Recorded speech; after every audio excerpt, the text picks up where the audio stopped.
Labas vakaras, aš esu Emilis, malonu tave matyti ir smagu, kad domiesi ne tik savo kiemo, bet ir viso pasaulio finansiniam naujienom. Kas laukia šiandien? Naujas Vinted įvertinimas išaugo iki 5 milijardų eurų, LinkedIn bauda už vartotojų duomenų išnaudojimą, kaistantis JAV rinkimai ir galimai pradeda kurtis naujas sektorius aviacijoje – oro taksi. Sveikinu jūs atvykusius į Dividendo eksperimento kanalą, kuriame pristatau naujienų rubriką. Čia aptarėme informaciją svarbią visiems investuotojams ir investuotojams bei norintiems pradėti investuoti. Jei tema atitinka lūkesčius, nepamiršk paspausti like ir subscribe. Taip pat priminsiu, kad 100 000 vertės 4 vieši portfeliai pasiekiami nemokamai per nuorodas aprašymą. Nieko nelaukiam ir važiuojam su šiandienos naujienom. Pradėkime nuo naujienų arčiau namų. Vinted, viena iš didžiausių Europos naudotų drabužių prekybos platformų, nesenai buvo įvertinta 5 milijardais eurų po to, kai pritraukė 340 milijonų eurų investiciją iš TPG vadovaujamo konsorciumo. Šiame investicijų etape dalyvavo įvairūs fondai, skaitant Hedos Sofia, įskaitant Bailey Gifford, jeigu teisingai atsimenu, ir dar kitus. Tai rodo, kad Vinted augimas ir plėtra toliau įgauna pagreitį, ypač stipriai išplečiant savo veiklą į naujas rinkas, bei plečiant produktų kategorijas į elektroninės prekes. Swedbankas nesenai paskelbė savo 24 metų antrojo ketvirčio finansinius rezultatus, kurie rodo, kad banko pelnas prieš mokesčius sumažėjo 4%, palyginti su tuo pačiu laikotarpiu pernai. Grynasis pelnas siekia 8,5 milijono švedijos kronų, o pajamos siekia apie 18 milijonų. Šiek tiek didesnės nei ankstesnėme ketvirtyje. Tačiau net susidūrė su iššūkiais dėl didesnių rinkos finansavimo išlaidų ir mažesnių indėlių maržų, Swedbank sugebėjo padidinti savo komisinį pelną 5%. Vieni skaičiuoja pelną, kiti renkasi baudas.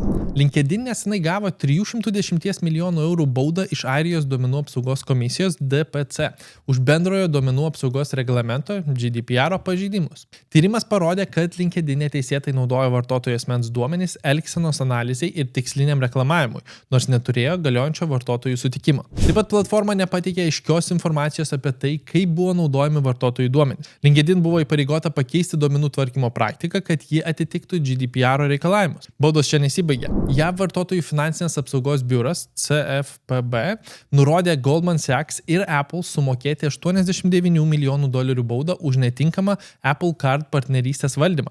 Goldman Sachs laikinai buvo uždrausta išduoti naujas kredito korteles, nes abi kompanijos nesugebėjo tinkamai tvarkyti ginčytinų mokėjimų ir sukėlė klientams problemų dėl netikslių kredito ataskaitų. CFPB taip pat atskleidė, kad kompanijos klaidino klientus dėl nemokamų mokėjimo planų ir nurodė, jog Apple neinformavo Goldman apie 10 000 ginčų. Kad maža nepasirodytų, Apple revoliucinis produktas pasirodė visgi netoks ir geidžiamas. Apple mažina savo 3,5 tūkstančio JAV dolerių kainuojančios Vision Pro arba VR gamybą ir kaip pranešama, gali sustabdyti naujų įrenginių surinkimą kitą mėnesį. Remiantis The Information ataskaita, tiekėjai pranešė, kad jau pagamintų 500-600 tūkstančių įrenginių detalių gali užtekti patenkinti dabartinę paklausą. Pranešama, kad įmonė planuoja išleisti pigesnę VR versiją 26 metais. O čia jau gali būti ir šiek tiek revoliucijos. Federalinė aviacijos administracija FAA paskelbė naujas taisyklės elektriniams vertikaliai kylantiems ir nusileidžiantiems orlaiviams. Šiaip rašosi eVTOL, bet tarėsi eVTOL, kaip suprantu. Kitaip žinomiems kaip oro taksi. Tai pirmas kartas nuo 40 metų, kai FAA patvirtino naują orlaivio kategoriją. eVTOL lėktuvai gali būti naudojami kroviniams, keleiviams ir skubiai medicininiai pagalbai. Didelės investicijos į šią sritį jau pritrauktos iš tokių kompanijų kaip Delta ir United Airlines. Taip pat Boeingo mašinistai atmetė naują įmonės pasiūlytą darbo sutartį, pratęsdami streiką, kuris trunka jau daugiau nei mėnesį ir sustabdė didžiąją dalį lėktuvų gamybos. Beveik 2/3 profesinės sąjungos narių balsavo prieš naują kontraktą, kuris siūlė 35% atlyginimo padidinimą per 4 metus ir didesnės įmokas į pensijų fondus. Tai yra didelis smūgis naujam direktoriui Kelly Ortbergui, kuris teigia, kad streiko užbaigimas yra pagrindinis žingsnis jo planui atkurti bendrovės veiklą. Taip pat JP Morgan generalinis direktorius Jamie Dimon tariamai palaiko viceprezidentę Kamala Harris artėjančiuose rinkimuose ir netgi svarstytų prisijungti prie jos administracijos, kaip praneša The New York Times. Dimon siekdamas išvengti galimos keršto grėsmės, jei buvęs prezidentas Trumpas grįžtų į valdžią, ketina savo palaikymą laikyti privačiu. Nežinau, kiek tai privatu, kai New York Times pasako apie tai. Tuo tarpu Bill Gates, kuris taip pat viešai nepalaikė jokio kandidato, privačiai pasakė, kad paaukojo $50 milijonų nepelno organizacijai remiančiai Harris kompaniją. Vėl, kadangi JAV yra absoliutus ekonominis gigantas pasaulyje, savaime suprantama, prezidento rinkimai yra itin svarbus momentas visam pasauliu. Daugelis spėlioja, kaip tai paveiks ekonomiką, diplomatinius santykius ir šalies ateitį. Juk dėl JAV ekonomikos masto tiek infliacija, tiek augimas dažniausiai būna išbarstamas po visą pasaulį. Tai priveda prie klausimo, kuris rūpi mums.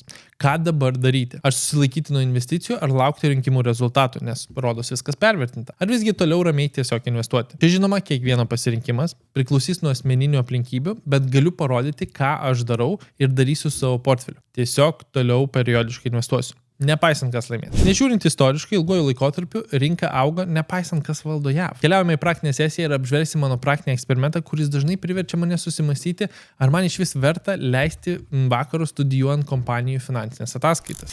Gerai, dividendo eksperimentas S&P 500, paprasčiausia S&P 500 strategija. 400 beveik žmonių gauna notificationus, kad step by step aš kiekvieną mėnesį vėl investuoju į tą patį įrankį. Dabar, jeigu pasižiūrėsim portfelio struktūrą, labai kaip ir aišku. 98% sukišti į vieną įrankį, visa kita yra kešų, laiks nuo laiko išsikeičiu ir vėl padarau pirkimą. Toks tiesiog strategija kas mėnesį pirkti. Dabar, ką tai man uždirbo?